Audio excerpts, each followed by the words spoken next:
If you want to see some sensible transfers for your team, The Athletic are covering every club listed here, and you can get 40% off an annual subscription to start reading today. In this series, we analyse teams, identify problem areas, and suggest solutions in the form of incoming players. Today's team is AC Milan. Welcome to Sensible Transfers. AC Milan are in the midst of a rebuild. Having failed to secure Champions League football, they have less money to play with, but the club have become more astute in their transfer activity. There's a clear plan to attract exciting young players operating at lower levels or at the fringes of big clubs.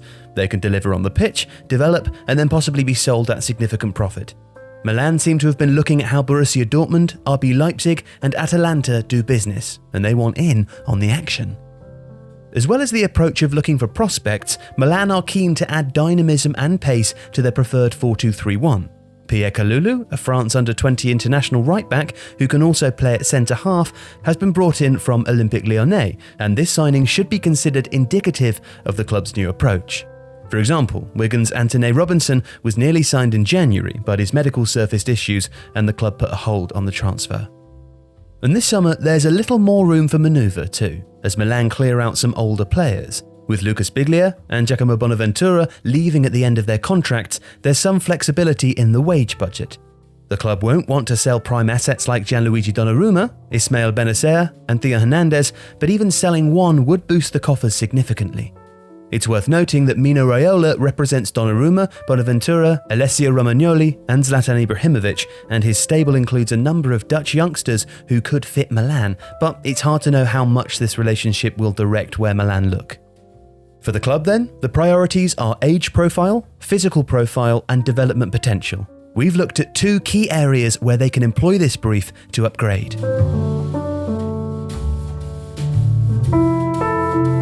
Now, AC Milan need a central midfielder, and we asked The Athletic's James Horncastle to explain why.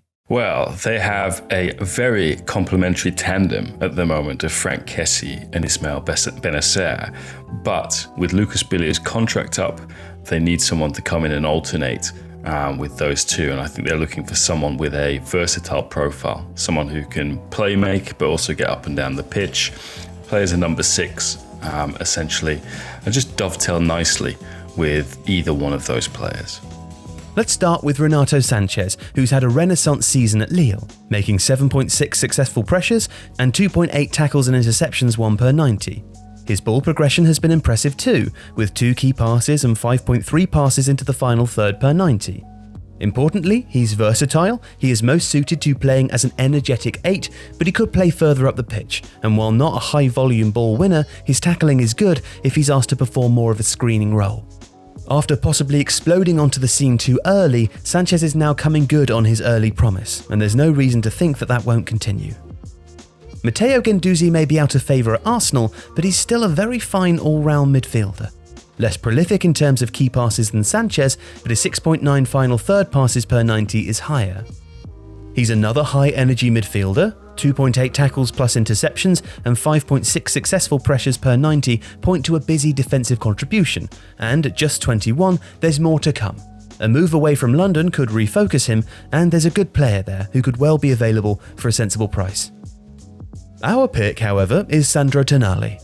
Milan seem like an ideal destination for the next Pirlo, but as James Horncastle pointed out in an article for The Athletic, that's a lazy characterisation that ignores how capable Tonali is as an all-round midfield presence. 1 goal and 7 assists from the deepest role in Brescia's midfield diamond is a good return, especially as Tonali was expected to regularly go long and conjured over half of his goal-creating actions from set pieces.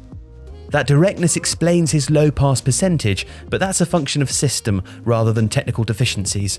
Defensively, he's managed 2.8 tackles or interceptions, 4.2 successful pressures, and almost 9 recoveries per 90. He's positionally astute, creative, and hard-working.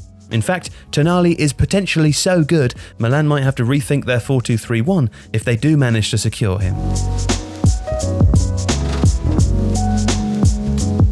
Zlatan Ibrahimovic may well extend his stay in Milan, and the striker can still of course contribute, while Ante Rebic also hit double figures, but 6 teams outscored Milan, and those two strikers shared just 21 goals between them. The club will surely want to find another source of goals. A very left-field proposition is Strasbourg's Ludovic Ajorc. At 6'6", you'd expect him to be a generic target man, however he's anything but. Quick feet, an eye for a through pass, and a non-penalty expected goals plus assists of 0.36 per 90. He's registered 8 goals and 4 assists in a low-scoring Strasbourg side, and he's a sort of Zlatan light, an awkward, technically sound, very tall striker who thrives in and around the box but does his fair share of dropping off too.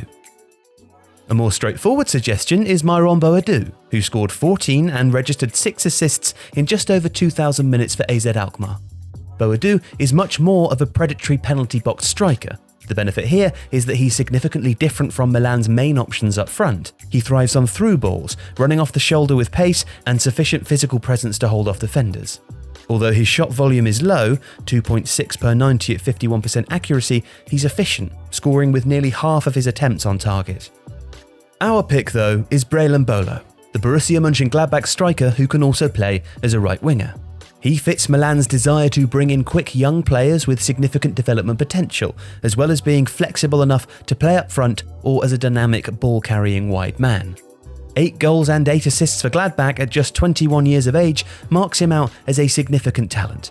Mbolo possesses speed and good positional awareness, often finishing moves by popping up at the back post to score, but he's also good at running from deep to arrive late in the box. He's a good presser and has accumulated a number of assists from really clever through passes.